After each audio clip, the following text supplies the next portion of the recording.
Gold trusted gold buyers మీరు తాకట్టు పెట్టిన బంగారాన్ని విడిపించి ఈ రోజు ఉన్న మార్కెట్ ధరకు కొనబడను.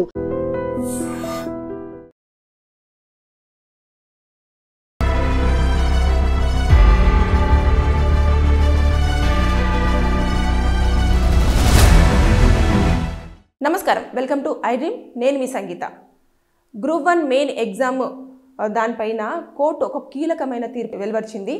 అదేంటంటే ఇప్పుడు ఏదైతే మెరిట్ లిస్ట్ ఉందో ఆ లిస్టులో నిజంగానే కరెక్ట్గానే అవకతవకలు లేకుండా జరిగిందా లేదా అనేది మళ్ళీ రివాల్యుయేషన్ చేయండి. ఒకవేళ అది సాధ్యం కాని పక్షంలో మళ్ళీ ఎగ్జామ్ని రీకండక్ట్ చేయండి అని చెప్పేసి ఒక తీర్పు వెలువరించింది. ఇది కూడా కొన్ని రోజుల పాటు దాన్ని హోల్డ్ చేసి మరి ఈరోజు కోర్టు అనౌన్స్ చేయడం అనేది జరిగింది. అసలు దీనిపైన పూర్తి సమాచారం తెలుసుకోవాలంటే మనము ఒక ఫోన్ కాల్ తీసుకుందామండి. గ్రూప్కి మెయిన్స్కి కానివ్వండి, గ్రూప్స్కి కోచింగ్ సెంటర్ నుంచి వెళ్ళి ప్రభాకర్ గారు ఉన్నారు. ఆయన ఫోన్ కాల్లో తీసుకొని అసలు ఏం జరిగింది, వారు పిటిషన్లో ఏం దాఖలు చేశారు, ఏంటి విద్యార్థుల యొక్క ఒపీనియను, ఈ అవకతవకలు నిజంగానే జరుగుతున్నాయా లేదా అనేది ఆయన త్రూ తెలుసుకునే ప్రయత్నం మనం చేద్దాం. హలో సార్, నమస్తే సార్. నమస్తే మేడం. సార్ ఇది గ్రూప్ 1 మెయిన్ ఎగ్జామ్ని రద్దు చేస్తూ హైకోర్టు తీర్పు వెలువరించింది కదా సార్. ఎందుకని ఇలా ప్రతిసారి గ్రూప్స్ ఎగ్జామ్లో ఇలాంటివన్నీ అవకతవకలు జరుగుతున్నాయని ఎందుకు ఆరోపణలు ఎదుర్కొంటూ ఉంటారు? అసలు ఇప్పుడు ఇది రద్దు చేయమంటున్నారు, లేదు అంటే రివాల్యుయేషన్ చేసి ఆ లిస్ట్ అన్న పెట్టండి అంటున్నారు. అసలు ఏం జరుగుతుంది పూర్తి స్థాయిలో మాకు ఏమైనా ఇన్ఫర్మేషన్ ఇవ్వగలరా సార్? యాక్చువల్ గా రద్దు అని ఏం చెప్పలేదు మేడం. కోర్టు ఏం చెప్పిందంటే గ్రూప్ 1 జనరల్ ర్యాంకింగ్ లిస్ట్ లో అక్రమాలు జరిగినాయని చెప్పేసి కోర్టు గుర్తించింది. ఆ లిస్టు మొత్తాన్ని రద్దు చేయమని చెప్పింది. కొత్త లిస్టు కోసము ఖచ్చితంగా మెయిన్స్ పేపర్స్ ను రీవాల్యుయేట్ చేయమన్నది. రీఎవాల్యుయేషన్ కూడా మాన్యువల్ పద్ధతిలో చేయాలి. ఇంతకు ముందు ఒక 2 కేసులు ఉన్నాయి, వాటిని ఉటంకిస్తూ ఆ కేసుల ప్రకారం రీవాల్యుయేట్ చేయాలని చెప్పింది. ఒకవేళ కనుక టీజీపీఎస్ ఇది చేయకపోతే మళ్ళీ హైకోర్టు ఇన్వాల్వ్ అయిపోయి పరీక్షను రద్దు చేస్తాము, ఎవరైతే ప్రిలిమినరీ పాస్ అయ్యారో వాళ్ళందరికి మళ్ళీ రీ ఎగ్జామ్ కండక్ట్ చేస్తామని చెప్పేసి కోర్టు చెప్పింది. సో ఇప్పుడు టీజీపీఎస్ డిసైడ్ చేసుకోవాల్సింది ఏంటి అంటే ఎయిదర్ రీవాల్యుయేట్ చేయాలా లేకపోతే రద్దు చేయాలనేటటువంటి అంశాన్ని కోర్టు అది టీజీపీఎస్ డిసైడ్ చేసుకోవాలి. ఇక్కడ టీజీపీఎస్ ఇప్పుడు కూడా తన తప్పును తెలుసుకోకుండా ఒకవేళ నేను రీవాల్యుయేట్ చేస్తాను అనుకుంటే చాలా మందికి తెలిసిన విషయమే ఏంటంటే ఏ ఒక్క అభ్యర్థి దీంట్లో లేడు లేదా ఏ ఒక్క అభ్యర్థి తప్పుగా ఈ లిస్టులోకి వచ్చాడని తెలిసినా కూడా అక్కడ ఫ్రాడ్ జరిగిందని అర్థం. ఓకే, అలా జరిగే ఛాన్సెస్ ఉంటాయంటారా సార్? 1000% ఉన్నాయి మేడం. ఇప్పుడు మీరు మెయిన్స్ ప్రొవిజనల్ లిస్ట్ చూస్తే, జనరల్ ర్యాంకింగ్ లిస్ట్ చూస్తే వరుస నెంబర్లు, వరుస రూమ్ నెంబర్లు, ఒకటే రూమ్ లో వచ్చినటువంటి అభ్యర్థులు ఓన్లీ మొత్తం మెయిన్స్ సెలెక్ట్ అయిన దాంట్లో 10% కూడా లేరు మేడం తెలుగు మీడియం వాళ్ళు. యాదృచ్ఛికంగా కూడా ఎవ్వరు పెద్దగా సైంటిఫిక్ రీసెర్చ్ చేయకున్నా కూడా ఆ లిస్ట్ మొత్తాన్ని నీట్ గా గమనిస్తే కూడా ఎందులో అక్రమాలు జరిగినాయి అనేది పూర్తిగా అర్థమవుతుంది. చాలా మంది సెలెక్ట్ అయినటువంటి వాళ్ళు చాలా జెన్యున్ గా కూడా పరీక్ష రాసి ఉండొచ్చు, జెన్యున్ గా వాళ్ళు సెలెక్ట్ అయి ఉండొచ్చు. కానీ ఒక అభ్యర్థి సెలెక్ట్ అయినటువంటి అభ్యర్థి జెన్యున్ గా రాసినంత మాత్రాన మిగతా 562 మంది కూడా జెన్యున్ గా వచ్చిరనేటటువంటి దానికి టీజీపీఎస్సీ ట్రాన్స్పరెన్సీని మెయింటైన్ చేయట్లేదు. కాబట్టి ఇక్కడ ఈ 563 మంది ఎవరైతే సెలెక్ట్ అయ్యారో వాళ్ళకు నష్టమే, తర్వాత మెయిన్స్ లో సెలెక్ట్ కావాల్సినటువంటి వాళ్ళు కాకుండా ఉన్నటువంటి వాళ్ళకు కూడా నష్టమే. ఇది ఓవరాల్ గా పరీక్ష రాసినటువంటి అభ్యర్థులందరికీ నష్టమే మేడం.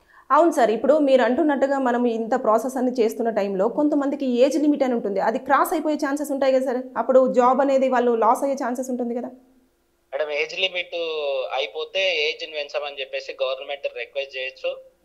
యూపీఎస్సీ కూడా ఇంతకు ముందు అటెంప్ట్స్ పెంచింది, ఏజ్ కూడా పెంచింది.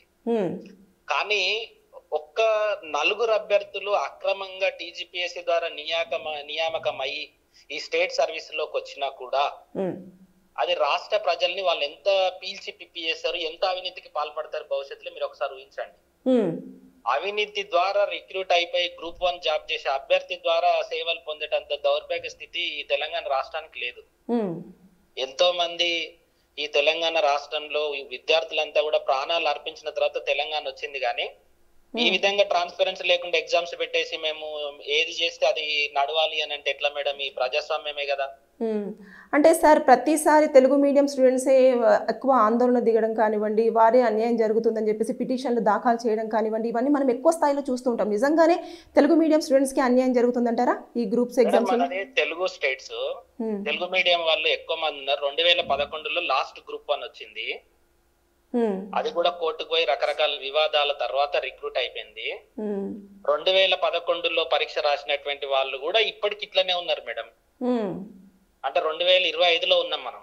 2025 ఎన్ని సంవత్సరాల నుండి ఈ తెలుగు మీడియం అభ్యర్థులు ఉద్యోగం లేక అట్టనే పోరాడుతూ ఉంటారు.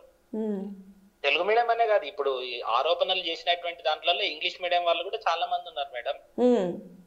ఓన్ తెలుగు మీడియం వాళ్ళకు బాగా అన్యాయం జరిగింది అనేది ఒక వాదన మాత్రమే. పరీక్ష ఎవాల్యుయేషన్ ప్రక్రియలోనే చాలా అక్రమాలు జరిగాయి అనేది కదా ఇప్పుడు పిటిషనర్ వేసింది. ఎగ్జాక్ట్లీ అందులో తెలుగు మీడియం వాళ్ళకి ఎక్కువ అన్యాయం జరిగింది అనేది నిన్న జరిగినటువంటి ఇప్పుడు రీసెంట్ గా వచ్చినటువంటి వాదన. ఓవరాల్ గా ఇప్పుడైనా సరే మేడం టీజీపీఎస్సీ అనేది ఫెయిర్ అండ్ ట్రాన్స్పరెంట్ ఎగ్జామ్స్ నిర్వహించాలి, రిక్రూట్మెంట్ కూడా ట్రాన్స్పరెంట్ గా చేయాలి. ఏ ఒక్క అభ్యర్థికి కూడా అన్యాయం జరగొద్దు. ఇది జరగొద్దు అని అంటే టీజీపీఎస్సీ ఇప్పుడు నాలాంటోళ్ళు కానీ ఇంకా విద్యార్థులు కానీ లేకపోతే ఇంకెవరైనా ఫ్యాకల్టీ కానీ రాజకీయ నాయకులు కానీ ప్రశ్నించిన ప్రతి ఒక్కరికి కూడా నేను పరువు నష్టం దావా వేస్తా, నోటీసులు ఇస్తా, మిమ్మల్ని కేసులు వేస్తా, మిమ్మల్ని భయపట్టిస్తా అంటే ఇది భయపడడానికి ఇది మోనార్కిజం కాదు కదా. నువ్వు వేస్తే 4 కేసులు వేస్తావు, 10 కేసులు వేస్తావు, జైలుకు పంపిస్తావు. కానీ పోరాట చైతన్యం అలాంటి బెదిరింపు కాల్స్ వస్తున్నాయంటారా? ఇంకా రిసీవ్ చేసుకుంటున్నారా? అంటే ఎవరైనా ముందుకు ఇప్పుడు మేము గ్రూప్ 1 మీద మాట్లాడిన ప్రతి ఒక్కరికి టీజీపీఎస్సీ నోటీసులు పంపించింది కదా మేడం. మెయిన్ మాట్లాడిన ప్రతి ఒక్కరికి పరువు నష్టం దావా వేస్తా, టీజీపీఎస్సీ పరువు తీసిరని చెప్పేసి వాళ్ళు పరువు నష్టం దావా వేసిరు. జోక్ ఏంటి అని అంటే ఇప్పుడున్నటువంటి గవర్నమెంట్ ఇంతకు ముందు ప్రతిపక్షంలో ఉండి అన్ని పరీక్షల మీద కొట్లాడొచ్చు, మాట్లాడొచ్చు, అన్ని చేయొచ్చు. ఇప్పుడు మాట్లాడిన వాళ్ళు ఎవరు విద్యార్థులు కాదంట, బీఆర్ఎస్ ఏజెంట్లు, బీజేపీ ఏజెంట్లు, కమ్యూనిస్ట్ ఏజెంట్లు, బీఎస్పీ ఏజెంట్లు అని చెప్పేసి వీళ్ళు మాట్లాడతారు, ఒక ముద్ర వేస్తున్నారు. ఆ రోజు మాట్లాడిన వాళ్ళు ఎవరు స్టూడెంట్ కాదు. మరి వాళ్ళు ఎవరికి గ్రూప్ 1 రాసే అర్హత కూడా లేదు. అంటే అన్యాయం జరుగుతుందని గలమెత్తితే ఖచ్చితంగా మీరు డిఫమేషన్ కేసును ఫేస్ చేయాల్సిందే. డిఫమేషన్ చేస్తారు, హౌస్ అరెస్ట్ చేస్తారు, అన్ని చేస్తారు మేడం. అట్లా అని చెప్పేసి ఏం భయపడేది లేదు. విద్యార్థులు పోరాట పట్టిన ఏం వదిలేయలేదు. అన్యాయం జరిగిన ప్రతి చోట కూడా కొట్లాడుతూనే ఉంటారు. ఇప్పుడు టీజీపీఎస్సీ కానీ గవర్నమెంట్ కానీ చేయాల్సింది ఏంటి అంటే ఇప్పటి నుండి అయినా సరే ఆ పొరపాట్లన్నిటిని కూడా సరి చేసుకొని తనను ఆత్మ పరిశీలన చేసుకొని ఫస్ట్ వాళ్ళకు వాళ్ళు సంస్కరించుకొని పరీక్ష నిర్వహణ, అపాయింట్మెంట్ అనేటివి చేయాలి. నేను ఆడిందే ఆట పాడిందే పాట అంటే మాత్రం ఇట్లాంటి పరిణామాలే వస్తాయి. ఇప్పుడు మీరు చెప్తున్నారు కదా 500 పైచినుకు విద్యార్థులందరూ కూడా ఇట్లా అన్యాయంగా మేము బలైపోతున్నాం అని చెప్పేసి ఒక పిటిషన్ వేశారు. దానికి సంబంధించి ఇప్పుడు కోర్టు ఒక సూచన చేసింది. మీరు చెప్పారు కదా స్టార్టింగ్లో ఎలా అయితే రివాల్యుయేషన్ అయినా చేయాలి, లేదు అంటే అది కుదరని పక్షంలో మీరు రీకండక్ట్ అయినా చేయండి ఎగ్జామ్ని అని చెప్పేసి. అది జరిగే ఛాన్సెస్ ఉన్నాయంటారా మీ దృష్టి ప్రకారంగా, మీ ఆలోచన ప్రకారం? మాక్సిమం నా దృష్టిలో అయితే మేడం రీవాల్యుయేషన్ అనేది గవర్నమెంట్ చేయదు. ఎందుకు చేయదు అని అంటే మేడం 563 మందిని వీళ్ళు సెలెక్ట్ చేసుకోవాలంటే ఇప్పుడు చేసుకున్నటువంటి ఏ ఒక్క అభ్యర్థిని అక్కడి నుండి మిస్ చేసినా సరే 100% ఫ్రాడ్ జరిగినట్టే అక్కడ. అవును. ఇంకా అదే లిస్ట్ మళ్ళీ బయటికి చేయాల్సింది తప్పించి కొత్తగా మనం ఏ లిస్ట్ లో ఏ పేరు తీయడానికి కానివ్వండి, చేర్చడానికి కానివ్వండి ఉండే ఛాన్స్ లేదు. అట్లా లేదు అంటే ఇప్పుడు ఇచ్చిన తీర్పుకు విలువనే ఉండదు మేడం. కాబట్టి ఖచ్చితంగా రీ ఎగ్జామ్ కండక్ట్ చేయాల్సినటువంటి ఆస్కారమే ఉంటది.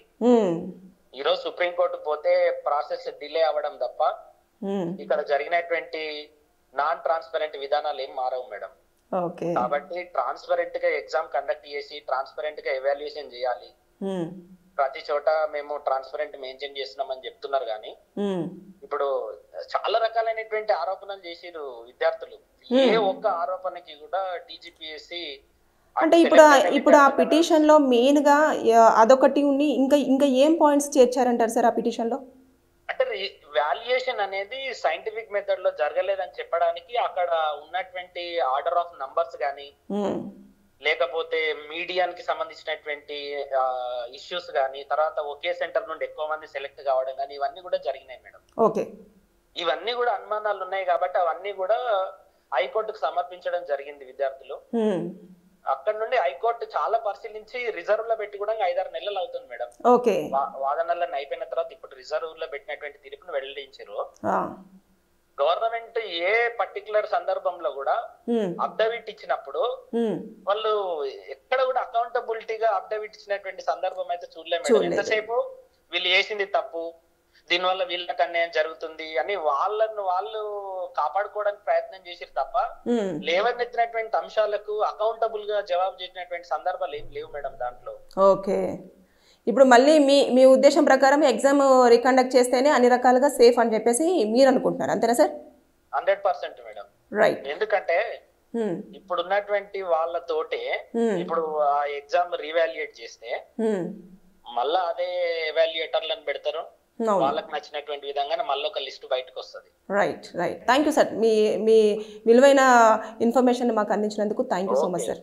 ఇది అంటే చాలా మంది కూడా మొత్తము 563 మంది అభ్యర్థులు కూడా ఒకే సెంటర్ నుంచి వెళ్ళి మ్యాక్సిమము సెలెక్ట్ అవ్వడం జరిగింది. మెరిట్ లిస్ట్లో కూడా ఎక్కువగా వారే ఉన్నారు కాబట్టి అని ఏవైతే లిస్టు మనకు మెరిట్ లిస్టు అనౌన్స్ చేస్తారో దాంట్లో అన్ని చూసిన తర్వాతనే ఈ విద్యార్థులందరూ కూడా మాకు అన్యాయం జరిగింది అంటే మనము ఎగ్జామ్ ఎంతవరకు కరెక్ట్ రాసాము, ఏం రాసాము అనేది మనకు ఒక ఐడియా ఉంటుంది.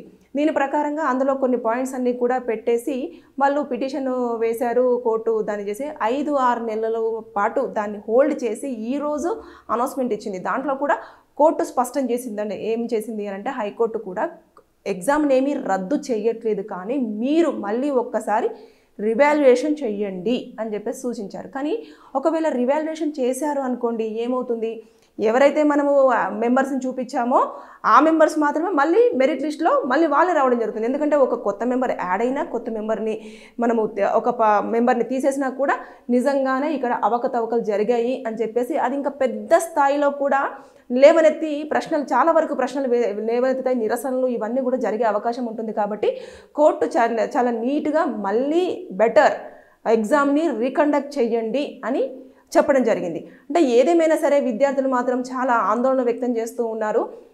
మొత్తం కోర్టు అయితే పునఃపరిశీలన చేయడం జరుగుతుంది, ఎప్పటికప్పుడు ఇన్ఫర్మేషన్ అంతా తీసుకుంటూ ఉంటుంది, అది ట్రాన్స్పరెంట్గా జరుగుతుంది. టీజీపీఎస్సీకి ఎప్పటికీ కూడా ఎన్ని నోటీసులు ఇచ్చినా తర్వాత ఎంత వార్నింగ్స్ ఇచ్చినా ఏం చేసినా కూడా వారు వెళ్ళే విధానంలోనే వారు వెళ్తున్నారు. కానీ స్టూడెంట్స్ దాన్ని ఎప్పటికప్పుడు కొట్టివేస్తూ తర్వాత నెక్స్ట్ వారు చేస్తున్న అవకతవకల గురించి పిటిషన్లు దాఖలు చేయడం, కోర్టు దృష్టికి తీసుకురావడం ఇవన్నీ జరుగుతున్నాయి.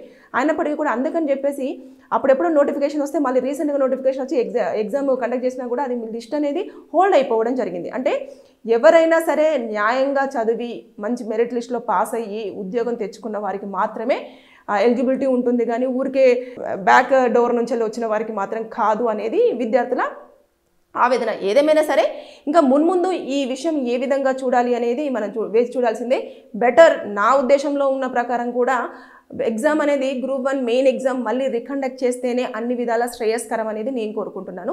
ఈ వీడియో చూసిన వారికి ఎవరికైనా లీగల్గా డౌట్స్ ఉంటే కింద మీ ప్రాబ్లమ్ని కామెంట్ రూపంలో తెలియజేయండి. దానిపైన నేను వీడియో చేసి మీకు పూర్తి సమాచారం అందించడానికి ప్రయత్నం చేస్తాను. Thank you. And don't forget to subscribe to iDream. And for more videos, please subscribe to iDream. Please subscribe to iDream. Please subscribe iDream. And please subscribe to iDream. For more videos, subscribe to iDream. please like, share and subscribe to the channel. Congratulations, iDream. Subscribe to iDream. Subscribe to iDream. So subscribe to iDream Media. iDream ki iDream team andarki huge congratulations. Please subscribe iDream Media. Please subscribe to iDream. Subscribe iDream. Please subscribe to iDream. iDream అంటే నా కళల channel subscribe చేసుకున్న నోరు తిరుగుతలేదు, మీరైతే గంట గుర్తు కొట్టండి. For more such videos, please subscribe to iDream. Subscribe to iDream. Please subscribe to iDream. Please subscribe iDream Media. Please do subscribe to iDream. Please subscribe to iDream Media. For best entertainment and information, please subscribe iDream.